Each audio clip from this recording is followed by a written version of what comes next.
We have got a beautiful picnic area here by the stream. Let's see what we have. Grandma's picnic basket. I need to go to one of those leather shops to get those straps on. We have baked barbecue chips, Doritos. I can't wait to set this up. This is my first time using it. Remember, guys, when I bought this at Target, like before summer even started? Oh, look who remembered lighter fluid. Do you have a lighter? Yep. She. And if we needed, we're not using it, but if we needed it, we have silverware. My grandma's. Eric's on these Food City burgers. What are these? Steak burgers? Yeah, so they are the shavings from the rib eyes. They just put them together and they make burgers out of them. They're delicious. So we have that. JC definitely wanted to bring strawberries. She's been really into strawberries lately. We have some of these. I just missed the deal on Fetch. If you have the app Fetch, you basically get gift cards for scanning receipts of things that you're already buying. If you want to be friends on there and get you some points, I think it's like 1,000. My Fetch app friend code when you download it is, I think it's BAP7C9. It's in the description. It's in the description.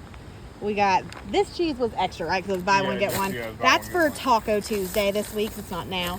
This is That's what Keegan wanted. what Keegan wanted. And then we just got plain old hot dog buns because we're surprised that they survived. Normally we get the honey ones. What we got in here? Oh. Did you pay $8 for this ketchup? Oh, but it's expensive. One time he did, and we haven't heard the end of it. You can actually see chimney tops from this picnic spot. You can.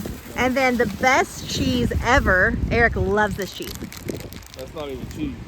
Mine and Keegan's favorite. No, that's not real cheese.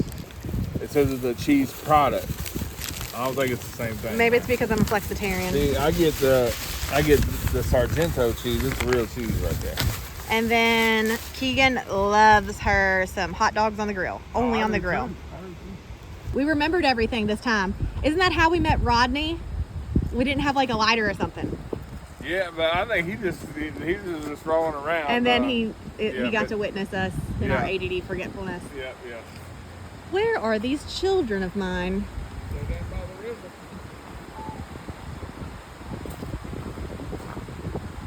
They are.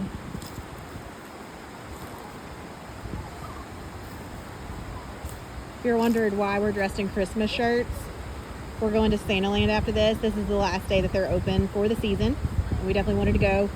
We've been meaning to go since it started and have never made it. It started as in the channel and I knew that it existed.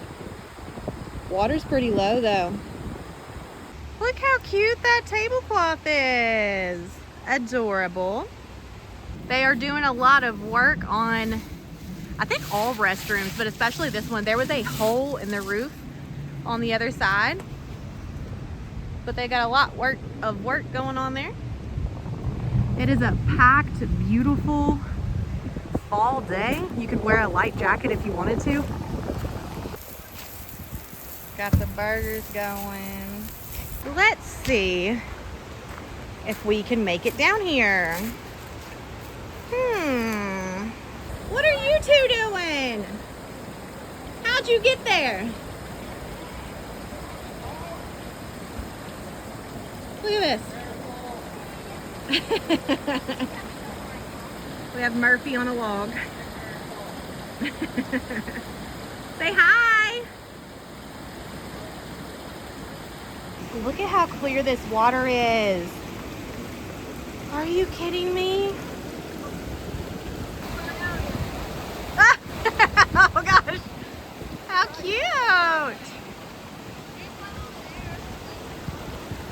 Wow. It looks so pretty. How do you guys feel? What? It feels good today, doesn't it? Yeah. Very sturdy. Sturdy, it feels sturdy.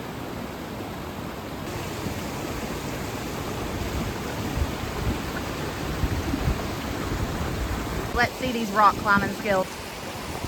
Oh, the rocks are so smooth, aren't they? Yeah. Let's slide. Oh, I mean, it's like this rock was like, looks like a hill. Uh-huh. It went straight down. And I was going to the slide, and then we started going down it. Oh. You got a slide?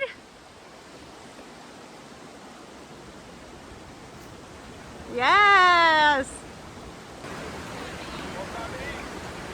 What about your tablecloth? That's cute. Looking good. Yeah. Good picnic day? Yes.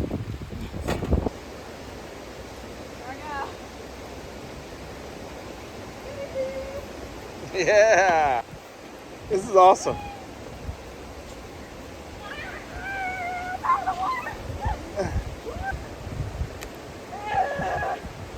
All right, Jay.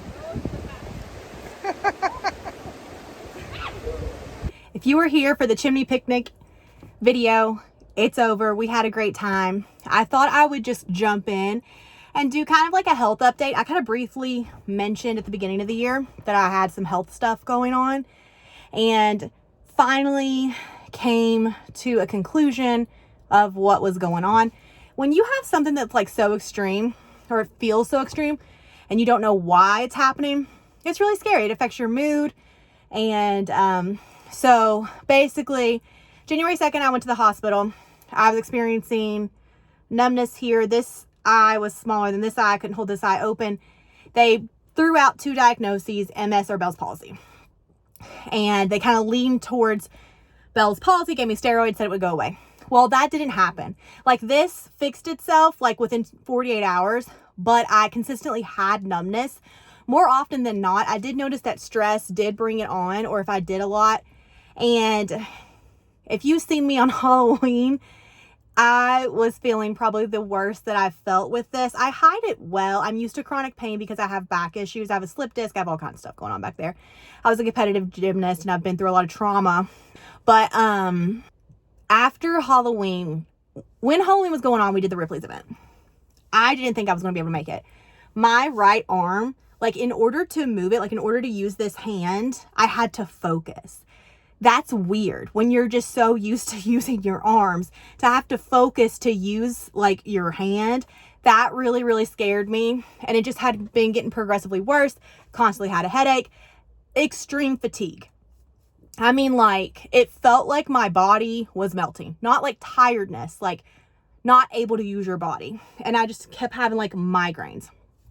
And we had been playing like whack-a-mole. I've been going to like my primary care doctor, and it was like, I've done a CT scan because they thought I had tumors. Like, I've had the run of the mill. I had another MRI scheduled, but it was just for a section of my neck. And I was just like done. I was like, okay, if this is MS, let me know. If it's something else, let me know. Like, let's be proactive, because I knew something was going on because I really couldn't control my body. And like, that's a very scary feeling. So I went in on November 1st, after doing everything that I did on Halloween. If you met me on Halloween and I seemed off, like, this is why. I didn't feel like that I could move, like my whole right side. So it went from like arm, and it felt like it was just like heavy. So at first it was just like my hand, but now it's like all through the arm, and it was just a lot of focus to do like anything, and extreme pain, more so than I'm used to. I'm used to back pain. Like I said, I have a lot of back issues, had them since I was like 16 years old. But I was like, okay, this is it. I need answers. So I went to the hospital, and I was like, you know what? I'm not leaving here until you tell me what's going on. There's a lot of things that it could be. Let's just see. So at our hospital, I got a doctor. He is amazing. He is the best doctor I've ever had in my entire life with anything, and trusted him fully. He asked me a lot of questions. He said, he was writing stuff down. He said, listen, there's something real going on. It's nerves that had to do with nerves, and that he was going to get me a room, and that I was going to be there for a while, and wanted to make sure that I wanted to do that because it was going to be a while. I got there at 4. I was like, how long's a while? He said, probably midnight. You might get out of here maybe even 5 a.m. And I was like, that's fine. He's like, but you'll leave with an answer and I'll make sure of it. And like, I just trusted him fully. And then he started writing stuff down. He asked me questions, started writing stuff down. I was like, listen, the only thing I've ever heard about what they think it is tumors in my brain, which wasn't a thing, and MS and Bell's palsy. What do you think it is? And he says, I think MS is a solid option, but I think there's a lot of other nerve related things that it could be. So let's just get you checked out, and I'll have you an answer when you leave. And I'm like, thank you. Thank you. My experience working with hospice, is if you're not like proactive, it could really hurt you. So I knew that this started January 2nd. It's been this long. We need to figure it out. Like, it can't be good going this long without an answer. So I got an MRI. By the way, found out that like I'm so extra. Like, not only do I have complex PTSD, hospitals just like, it was just a lot. So there were some funny moments in there, but the first MRI that I had was of my brain, and he wanted to focus on my eyes too, because sometimes like my vision in my right eye, like it gets blurry, clouded, tunnel vision, which was a new symptom that I was having too. And so he did all kinds of MRIs. He comes in the room and he looks terrified. And at first he thought that it, because of what something showed up, that it could have been a cancer that he said would have been a death sentence. And then he felt around and it was just a cyst. I went to a dermatologist over that before, but he was terrified. He's like, you need to tell me that. And I was like, oh, sorry, I didn't even think to mention it. But he didn't see any lesions on my brain for MS. So he wanted to move down. He talked to the neurologist. He wanted to move down to like my neck area. And they had to do another MRI. And I was like, man, like, I'm sorry, I don't want to be extra, but they had to do the MRI 4 times because like I physically couldn't stop shaking. Like, it's uncontrollable. I couldn't help it. I didn't want to be in there 1 time, let alone 4 times. If I could have controlled it, I would. So like, oh, we'll give you Ativan. And I'm like, okay, cool. They give me Ativan. The guy that gave me Ativan, he started to like look like he was in waves. And I was like, oh man, like, this is gonna be interesting. I don't remember getting the second MRI, but I did get answers. I briefly remember talking to the doctor. I have bulging disc in my neck, and it is causing like my arm, because it's connected to the arm where it's hitting, and that's what's causing it. So they gave me steroids and they're giving me muscle relaxers. They do want me to have surgery. I don't know about that. Let me know your experience if you've had back surgery. I don't know about that. I know I'm on muscle relaxers right now, and it works better than anything that has ever worked. So that was the diagnosis, bulging disc. And I am so grateful for all the people at that hospital. Every single person was amazing. Yeah. So they did blood work there. Apparently, like, I had, quote, perfect blood. And on my Ativan, you know, haziness, I looked at Eric. He was talking to Bob, and he was like, how are you doing? And I was like, well, I got a perfect blood and a perfect brain. I'm basically awesome. So I was at least funny, you know, I was at least funny during the whole experience. I woke up the next day and was like, wait, did I get that second MRI? Because I couldn't even remember it. But they did amazing. I'm so thankful for our local hospital, ER, especially that doctor. He did amazing work. I'm so happy to have a diagnosis. It's like I'm a different person, like knowing what it is and not having to speculate, because those are pretty extreme, like not being able to use your arm. Like, that's pretty extreme symptom. Extreme fatigue, like pretty extreme symptom. I'm not allowed to go to the chiropractor anymore. I need to take muscle relaxers, and we'll see about the surgery. I'm not really all about that, but let me know your experience. And if you stayed here to listen to this ramble, thank you so much, and I'll see you in the next one. Okay, bye.